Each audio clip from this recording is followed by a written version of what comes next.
Hey everyone, welcome to another video. My name's Steve. If you're new to my channel, these videos are all about my experiences with my Porsche 992 and Cayman 718. If you haven't yet subscribed, please consider hitting that subscribe button.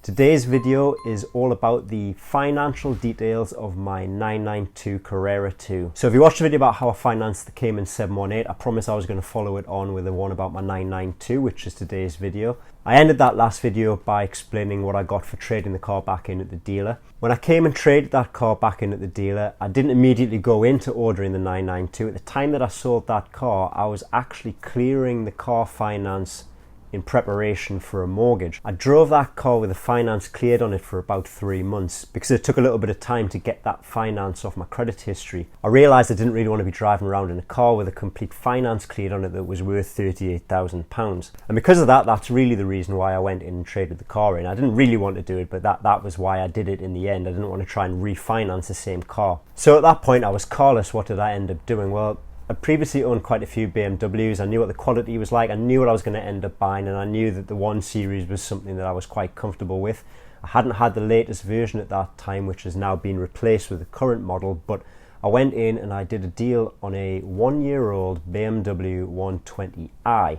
Now it was an M Sport model and the spec was quite good on it, and the original spec, after I asked the dealer to go and check it out, was coming in at around £31,000. BMW's been a mass-produced car. I think this car was previously maybe a business contract hire or something that they'd rented out to a company that was a business. It had ended up on the forecourt of the local dealer at my BMW, and they were only asking £17,950 for the car. It doesn't take a lot of math to realise that that's nearly half of what the car was worth a year earlier when it was brand new. So with 9,000 miles on it, I thought it was a good deal. I actually paid for that car in cash, and the reason I did that was because I felt that the first year had depreciated the car as much as it was going to, and that any depreciation I faced in the short term was not going to be that high and probably no worse than monthly payments on a new car. So I went with that. I thought I'd try and limit the amount of money I would lose, and in the end it turns out I didn't do too badly on it.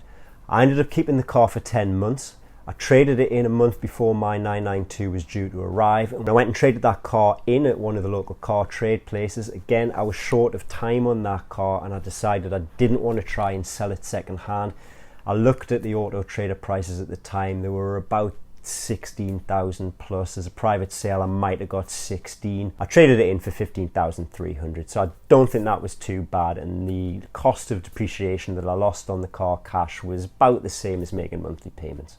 With all that said, we can now jump into the finance of the 992, and I can get into the points of how I financed it and what it cost me at the front end. To order a 992 in the UK, you have to put down a £5,000 deposit, and I did that back in November when I actually ordered the car. When I ordered the car, I did get an initial finance illustration based on what they were looking for, and didn't really come into play until the car got closer to arriving and I had to go in and start filling in forms and signing documents. Now, this is the most expensive car I've ever bought to date, and I didn't realise how far I was actually going to be financially checked on this. When I was speaking to the dealer, they said that somewhere over the £50,000 mark triggers the finance company, which is VW, to start asking if the customer can actually pay for the vehicle. Back when I ordered the 718, the car was originally worth about 52, but because I bought it as an ex-demonstrator, I got it at 45, and that didn't seem to trigger any of these questions. It was a simple credit check. Can he afford it? Yes, his credit's good. Right, let's see what finance agreement he wants. With the 992, obviously it was worth £30,000 plus, more than the 718 that I bought, and somewhere in there, I don't know what value it was, they did say it was over about £50,000 at the dealer. VW started to ask questions about whether I could afford those monthly payments and what my actual cash flow was like. In all fairness, when you're starting to ask for finance on something that's worth nearly as much as a property, that's on an appreciating asset and not a depreciating vehicle, that they're going to start asking questions about whether I'm going to be able to pay for it. As I run my own business, I only really take out the money that I need on a monthly basis to pay all my bills, so I didn't really have a long history of making extra payments, because if you remember, I bought that BMW and I did it with cash, so I didn't have any monthly payments coming out of my account to need to pay for a car.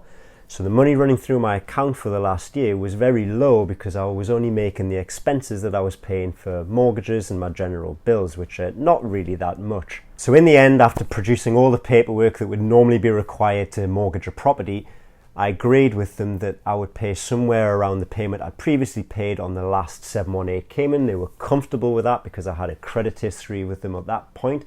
So that was where my finance payment ended up being. So if I kick off then with the original full value of the car, this is including road tax in the UK, registration and VAT, it comes to £85,645.92.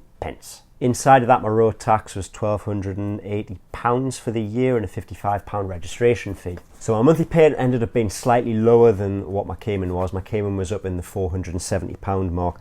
My monthly payment on my 992 is £462.26. At the end of that, my final balloon payment after 36 months is going to be £56,287.50. So the amount I'm actually financing between the deposit paid and the balloon that needs to be paid at the end of the 36 months is £5,995.40. My interest rate at the time that I took out the finance deal was 6.9%, and the interest is calculated again if you watch the previous 718 video. Interest on the outstanding loan over the 36 months and interest on the final payment that never goes down until you actually clear it at the end of the agreement. So as an illustration, I've actually gone onto the calculator that does work for the 992 on the website at the moment, and you'll see that this is an illustration very close to what my finance agreement actually is. Now within that, you will see that I've gone with 5,000 miles. I only took 5,000 miles a year as an agreement on my PCP contract, and I'll tell you exactly why. The reason is that mileage only comes into play if you actually give the car back to the finance company. If you sell the car on to somebody in a private sale, or you trade it back in at the dealer when you go in to get a new car, the mileage doesn't come into play because you're not charged excess mileage on something when you're not giving it back to the finance company. When the finance company takes it back from you and you've done more mileage than you said you were going to do, they'll charge you the excess mileage charge. If you trade it into the dealer's clearing the finance for you and you're moving the car onto the dealer, not the finance company. So a little tidbit there, that would be some advice to anybody. If you intend on buying a car and you're just going to keep trading it in for a new one on a PCP every 2-3 years when your car's ready to change, just take the lowest mileage. You're not going to face the excess mileage charge. If you're on a contract and you're paying for 3 years and then you give the car back because you're not allowed to buy it at the end of your contract, which is normally a contract hire, yes, mileage definitely does come into play. Really consider how many miles you do in a year. I've put another example up. There's another one there at 48 months instead of 36, and you can see the difference between the cost at the end. You're paying a little bit less every month because you're stretching the payments over 4 years against the loan and the balloon. You're really just paying more interest in that fourth year, which just drives up the overall outstanding value. I ended up going with the VW Finance at the Porsche garage mainly because I had a history there with the Cayman and they were willing to let me continue with the monthly payment. At the time I had a little look around the internet and I did see if there was any third parties that might finance it, and when I was looking at websites they really were still coming in about the 6% mark, and I thought if I'm going to have to provide all that information and I've got no track history with somebody, I'll just go with the VW Finance because they're happy with it and it's going to save me less hassle and I'm going to get exactly what I want at the end of it. So there you go, that was how I financed the car. For a little bit more information, I've had a quick check on the market to see what my car's worth, say I was to trade it in now at today's date, and you'll see that I've been to jamjar.com, which is quite a good comparison site that usually gives you a comparison between people that are willing to pay you cash right now as a settlement on your car. The highest value at the moment from a dealer, I can't see who it is because I'm not logged in, but usually it's somebody like We Buy Any Car here in the UK. But the cash offer at the moment, if it's all in check as I said it is and there's no scrapes or bumps or anything, they're looking at 69,322. You can see that there's a big jump down there after that to 61.5 and then 60.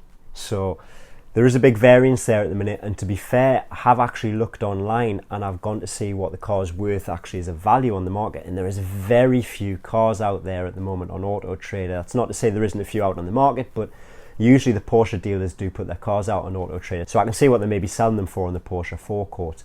Now at the minute I can only find one that's close to mine, that's a Carrera 2. There's about 25 S's on the market there as I'm talking, but they're really, on the Carrera 2 side, the closest spec I can find is the one I'm going to put up there now. Now this car is very similar to mine. It's got two-tone split leather. It's got more expensive paint than mine because it's an extra metallic. It has got the bigger Carrera S wheels and a tilting sunroof. Now I've created this car in the configurator and I'll show that on the screen, and you can see that what the original cost was. It was originally £87,987. You can actually see if we go back there that they're looking for £89,990. Now there'll be a second year's road tax to pay on that for the next owner. So the fact they're trying to sell that car nearly for the same price as it was worth new suggests to me that either they're short of vehicles or they're just trying their best to get as much value for the car as they can. So there you go, there's a video showing you what the car's costing me based on the finance agreement and what the car's possibly worth at the minute at the 9-month mark. If I was to sell my car at the moment, maybe I'll get my money back for it, who knows. I will try and do a video when it comes around to the end of February and see if I can do a 1-year ownership cost and see what that's like at the time. If you've enjoyed that video, please give it a like. If you want to see more from the channel, please don't forget to hit that subscribe button, and I will see you again in the next video. Thanks so much. Bye.